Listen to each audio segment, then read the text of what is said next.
6.17.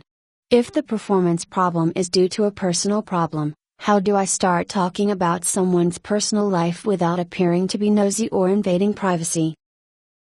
If you and the employee have developed a good personal relationship, you won't be considered nosy. You have always shown interest in the employee as a person.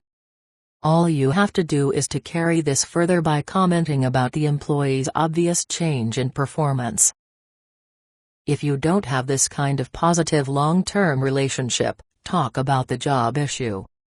This assignment should not have caused you any problems. Could there be something complicating the situation?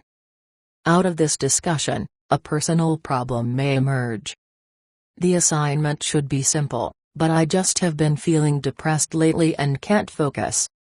Or, no one seems to have difficulty getting into the office at 9 a.m. Do you have any reason for why you can't make it into the office on time or have been leaving early lately? The employee responds, "My wife and I have been having marital problems. She has moved out, leaving my son with me. I have to get him ready for school and I leave early to pick him up at the end of his school day." Once you have identified that the performance problem is caused by a personal problem, you need to work with the employee to identify a workable solution. It doesn't matter whether a performance problem is due to a lack of training or attitudinal issue or a personal matter, employees need to meet or exceed the standards for their job. It may be tempting to play Dear Abby and tell an employee how to cope with his below-par feelings or marital issue, as in the previously mentioned cases, but that can be dangerous.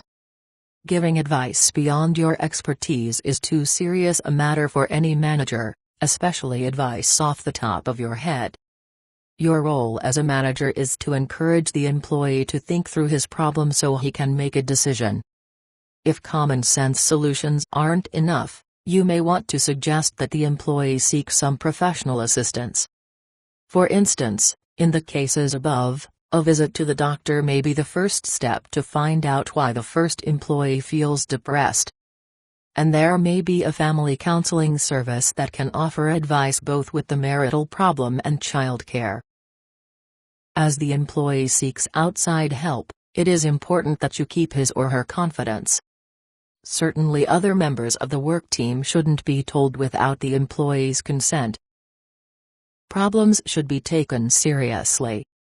They are very serious to the one living them. Empathy and understanding are owed every human being. So don't jump on the employee if he or she takes some sick leave to get through particularly hard days. Having a caring manager will keep alienation from occurring and foster better feelings about the company. You may even want to make some work reassignments during this period. It may be worthwhile to give employees involved in outside counseling structured, non-decision-making tasks.